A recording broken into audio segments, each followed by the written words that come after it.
Hi friends, try and tasty ഫുഡിൻ്റെ പുതിയൊരു വീഡിയോയിലേക്ക് സ്വാഗതം. അപ്പോൾ ഇന്നേ നല്ല സൂപ്പർ ടേസ്റ്റിലുള്ള ഒരു ക്യാബേജ് തോരൻ്റെ റെസിപ്പി കാണാം.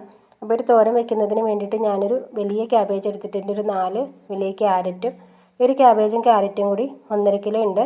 ഇതിലേക്കൊരു 7 സവാള ഇതേപോലെ ചെറുതായിട്ടൊന്ന് കൊത്തിയരിഞ്ഞ് കൊടുക്കുന്നുണ്ട്. പിന്നെ എരിവിന് ആവശ്യമായിട്ടുള്ള പച്ചമുളകും എല്ലാം അരിഞ്ഞെടുത്തതിന് ശേഷം നമുക്ക് തോരൻ റെഡിയാക്കാനുള്ള ഉരുളി സ്റ്റൗവിൽ വെച്ച് കൊടുത്തിട്ടുണ്ട്. ആ ഒരു ഉരുളി ചൂടായി വന്നപ്പോഴത്തേക്ക് ഞാൻ കുറച്ച് എണ്ണ ഒഴിച്ചിട്ട് ചൂടാക്കിയിട്ട് അതിലേക്ക് ഒരു 1.5 ടീസ്പൂൺ കടുകും 1 ടീസ്പൂൺ ഉഴുന്ന് പരിപ്പും കൂടി ഇട്ട് കൊടുത്തിട്ട് നല്ലതുപോലെ ഒന്ന് പൊട്ടിച്ചെടുത്തിട്ടുണ്ടായിരുന്നേ. എന്നിട്ട് ഇതിലേക്ക് കുറച്ചധികം കറിവേപ്പിലയും ഒരു 5 ഉണക്കമുളക് മുറിച്ചിട്ട് കൊടുത്തിട്ടുണ്ട്. ഒരു 8 വെളുത്തുള്ളി ഒന്ന് ചതച്ചതും കൂടി ചേർത്ത് കൊടുത്തിട്ട് ഇത് നല്ലതുപോലെ ഒന്ന് മൂപ്പിച്ചെടുക്കുക. അതിനുശേഷം നമുക്കിതിലേക്ക് അരിഞ്ഞു വെച്ചിരിക്കുന്ന ഒരു സവാളയും പച്ചമുളകും കൂടി ചേർത്ത് കൊടുക്കാം കേട്ടോ. ഒരു സവാള പെട്ടെന്നൊന്ന് വാടുന്നതിന് വേണ്ടിയിട്ട് ഒരു ടീസ്പൂൺ ഉപ്പ് ചേർത്ത് കൊടുക്കുന്നുണ്ട്. എന്നിട്ട് നല്ലോണം ഒന്ന് മിക്സ് ആക്കി എടുത്തിട്ട് ആ ഒരു സവാള ഒരു പകുതി ഭാഗത്തോളം നമുക്കൊന്ന് വാടി കിട്ടണേ.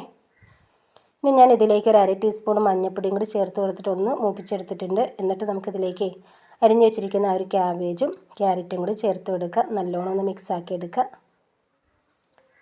ഇനി ഇതൊന്ന് തട്ടിപ്പൊത്തി വെച്ചിട്ട് അടച്ചു വെച്ചിട്ട് വേവിച്ചെടുക്കട്ടെ. ഇടയ്ക്ക് 2-3 പ്രാവശ്യം ഒന്ന് മിക്സ് ആക്കി കൊടുക്കുന്നുണ്ട്. കുറച്ച് സമയം കൊണ്ട് തന്നെ നമ്മുടെ ഒരു ക്യാബേജും ക്യാരറ്റൊക്കെ നല്ലോണം ഒന്ന് വെന്ത് കിട്ടിയിട്ടുണ്ട്. ഞാൻ 2-3 പ്രാവശ്യം ഒന്ന് മിക്സാക്കി കൊടുത്തിരുന്നേ. ഇനി ഇതിലേക്ക് ചെറിയൊരു അളവിൽ തേങ്ങ ചിരകിയതും 1 ടീസ്പൂൺ ചെറിയ ജീരകമില്ലേ അത് ഇടികല്ലിൽ ഇട്ടിട്ടൊന്ന് ചതച്ചിട്ട് ചേർത്ത് കൊടുത്തിട്ടുണ്ട്. എന്നിട്ട് ഒരു ക്യാബേജും ഒരു തേങ്ങയും ജീരകമൊക്കെ നല്ലതുപോലെ നമുക്കൊന്ന് മിക്സാക്കി എടുക്കാം. അപ്പോൾ വീഡിയോ ഇഷ്ടപ്പെട്ടാലേ ഇതേപോലെ ഒന്ന് ക്യാബേജ് തോരൻ റെഡിയാക്കി എടുക്കുകയും നമ്മുടെ ഒരു റെസിപ്പി ഫ്രണ്ട്സിനും ഫാമിലിക്കൊക്കെ ഷെയർ ചെയ്യുക, നിങ്ങളുടെ അഭിപ്രായങ്ങൾ അറിയിക്കുകയൊക്കെ ചെയ്യുക. നമ്മുടെ channel try and tasty food channel ഒന്ന് സബ്സ്ക്രൈബ് ചെയ്തിട്ട് സപ്പോർട്ട് ചെയ്യുക.